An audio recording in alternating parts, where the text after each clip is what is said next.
Hello everyone, आप सभी का स्वागत है आज की इस नई वीडियो पे जहां पे हम डिस्कस करने वाले हैं हिमाचल प्रदेश पुलिस का जो रिटन का एग्ज़ाम आपका होने वाला है उसके बारे में हम डिस्कस करने वाले हैं कि जो आपका एग्ज़ाम है उसमें आपकी क्या अप्रोच रहनी चाहिए, किस सब्जेक्ट से आपको शुरू करना चाहिए, है ना, कितने मार्क्स का आपको कम से कम करना है, हर सब्जेक्ट में आपको कितने नंबर लेके आने हैं, मैक्सिमम आप कितने नंबर तक अटैम्प्ट कर सकते हो, और कुछ करंट अफेयर्स की मैं इसमें डिस्कस करूंगा।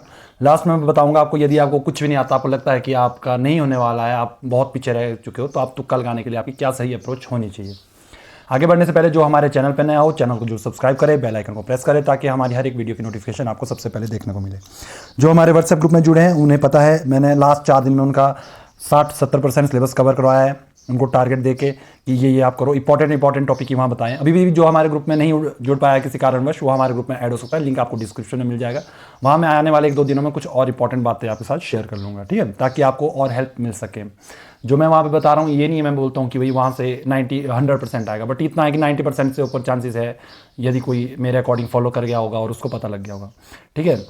जो मैं अभी बताऊंगा वो आपने पहले प्रैक्टिकली खुद के ऊपर आजमाना है, फिर आपको उसके ऊपर निष्कर्ष लेके आना। मैं कोई बड़ी 30 मार्क साइंस नहीं मार रहा हूँ, आपको बस समझना है क्या ये चीज़ पॉसिबल है, क्या ये चीज़ पॉसिबल नहीं है, ठीक है। तो बढ़ते हैं अपनी मेन वीडियो की ओर। देखो किस सब्जेक्ट से मुझे बहुत से मैसेज आ गए, तभी मैं वीडियो बनाता हूँ, जिसमें मुझे बहुत सारी क्वारी आती है तभी हम वीडियो बनाता हूँ। अदरवाइज मैं वीडियो देखो 4-5 दिनों के बाद बनाता हूँ, ऐसा कुछ नहीं है कि मेरे लिए वीडियो बनाना इंपॉर्टेंट है, ठीक है। देखो किस सब्जेक्ट से शुरू करना है, पहले आपको मैं आपको 2-3 चीज़ें बता देता हूँ। देखो आपने सुना होगा कि भाई इंग्लिश से शुरू करो, कुछ बोले होंगे हिंदी से शुरू करो, मैथ के लिए बोलते होंगे लास्ट में करो, रीजनिंग को बोलते होंगे लास्ट में करो या फर्स्ट में करो, इस तरह से अपना अपना होता है। मैं आपको एक चीज़ बताऊँ, जैसे कि अभी आपको फॉर एग्जाम्पल के लिए किसी एक इंसान का स्ट्रॉन्ग है हिंदी, किसी एक इंसान का स्ट्रॉन्ग है इंग्लिश, किसी एक इंसान का है जीके, किसी का होगा मैथ, ऑब्वियसली मैथ भी होगा। नॉन मेडिकल के स्टूडेंट है मेरे बहुत सारे, हमारे स्टूडेंट्स हैं जो मैथ अच्छा स्ट्रॉन्ग लेके बैठे हैं अपना, ठीक है। तो आपको क्या करना है, जो आपका स्ट्रॉन्ग पार्ट है ना, ये नहीं सोचना है कि पहले जो वीक पार्ट है उसको करना है, सबसे जो स्ट्रॉन्ग पार्ट है उसको लेके चलो। फॉर एग्जाम्पल के लिए हिंदी आपका स्ट्रॉन्ग पार्ट है, इसको करो। फिर आपको पता है कि सेकंड में मेरा जीके स्ट्रॉन्ग में आ गया, इसको करो। इससे क्या फायदा होगा आपको, जो आपके स्ट्रॉन्ग पार्ट होगे ना, इससे होगा आपके माइंड में कुछ कमांडिंग होती है। जैसे कि आपने पहले कर लिया, हिंदी आपने कर लिया है ना, फॉर एग्जांपल कि आपने हिंदी कर दिया, वहाँ से आपको लगा ये भी आता, ये भी आता, ये भी आता, ये भी आता, ये भी आता, मतलब आपको एक पॉजिटिव अंदर से एनर्जी आएगी, नहीं यार मेरे को बन रहे हैं क्वेश्चन।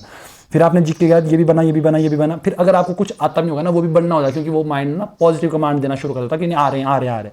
फॉर एग्जाम्पल के लिए आपने सोचा कि मुझे इंग्लिश करना है, इसमें मेरे को टाइम लग जाएगा, या मैथ करना है या रीजनिंग करनी है, इसमें मेरे को टाइम लगेगा, तो मेरे को इसको पहले करना है, बाकी मैं कर लूँगा, मेरे अकॉर्डिंग है मैं कर लूँगा। इससे क्या होगा, मान लो आपको इंग्लिश के सीधे 3-4 क्वेश्चन नहीं आएंगे, अगले आप 5 क्वेश्चन नहीं आए आपको, अगले आपको 2 नंबर आते भी थे, बट आपको इतना स्ट्रेस होगा कि यार मेरे 4 गलत हो गए, मेरे को 4 नहीं आए, मैंने ब्लैंक छोड़ दिए वो। तो उससे क्या होगा, आपके माइंड में एक नेगेटिव कमांडिंग शुरू हो जाएगी, मेरे को नहीं आ रहा। इसलिए आपको जो आता भी है ना वो भी आपका चले जाएगा। इसलिए ट्राई करो जो अपना बेस्ट है, आपने बेस्ट तो अपना अभी तक पहचान लिया हो, जो आपका बेस्ट सब्जेक्ट है वहाँ से आपको एग्जाम के लिए अप्रोच लेके आनी है। अगर आप मेरी पर्सनल ओपिनियन लेकर चलो तो मैं बोलूँगा हिंदी सभी का स्ट्रॉन्ग होता है, हिंदी ले लो। उसके बाद इंग्लिश होगा तो इंग्लिश स्ट्रॉन्ग ले लो, अदरवाइज आपका जीके तो जीके स्ट्रॉन्ग ले लो। इस तरह से आप कर लो, फिर बैलेंस करके फिर सेकंड लास्ट में आप रीजनिंग ले लो, फिर लास्ट में आप मैथ ले लो। आज आप मैथ फर्स्ट में करते हो कोई दिक्कत वाली बात नहीं। अगर आपको लगता है कि मैं 15 नंबर अडॉप्ट कर सकती हूँ तो आप आराम से करो, कोई दिक्कत नहीं है। मैं मैथ के लिए बहुत टाइम है इस पेपर के लिए ना, बाकी तो फैक्चुअल आपको दिख के आंसर तो लगा लिया, बाकी निकालने वाला तो मैथ और रीजनिंग में ही है, ठीक है। तो आप इस तरह से देख, अपने को सोचना समझना कि क्या ये सही है, पॉजिटिव रहना बहुत जरूरी है आपके लिए वहाँ, ठीक है।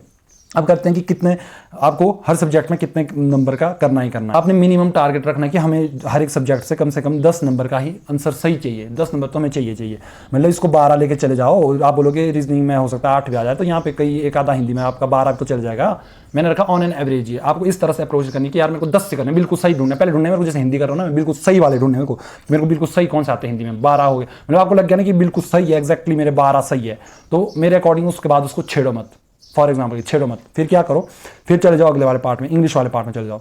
वहाँ आपको लगता है यार इसमें मेरे बिल्कुल सही कितने बने, 10 बने, बस काफ़ी है। फिर आगे निकल जाओ, फिर जीके में ढूंढो, फिर इन 3 में कंपेयर करो, यार इसमें मेरे कितने बन रहे हैं। अगर आपके इसमें बन रहे होंगे 30+ है ना, 30+ बन रहे होंगे, तब आप क्या कर सकते हो, आगे बढ़ सकते हो। बट अगर आपको लगता है कि मेरे 30 नीचे, फिर जाओ जहाँ पे आपको लगता है कि हिंदी में मैं 2-3 गैस करके कर सकता हूँ, तो वहाँ पे कर लो।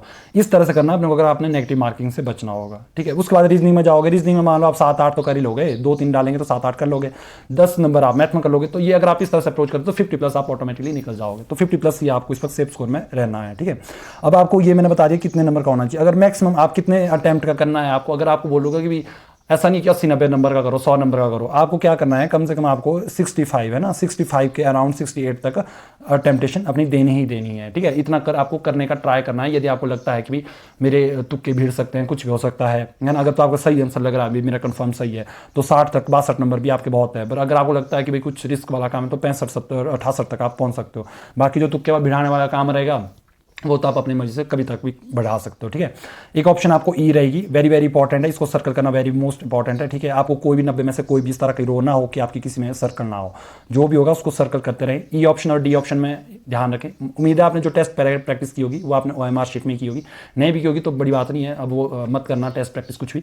डी और ई में बहुत सारा कन्फ्यूजन है, लगाना डी में होता है और लगता है ई में हो, लगाना ई में लगता है डी में हो, ठीक है। तो ये आपने ध्यान रखना। 2 बार अगर किसी लाइन में आपने कर दिया होगा सर्कल तो डिस्क्वालीफाई है, वहाँ पर मान्य नहीं है, ठीक है। कोई ब्लैंक रखता है तो 0.25 आपके मार्क्स जाएंगे अगर आपका ब्लैंक रहता, अगर आपने ई भी नहीं भरा होगा। अब बात करते हैं तुक्का बिठाने वाले। तुक्का बिठाने वाले एक काम करना, वैसे तो मुझे पता है क्या करना है पर मैं आपको अभी नहीं बता सकता हूँ। मैंने मतलब लास्ट में देखूंगा मैं ग्रुप में 14 तारीख के आसपास।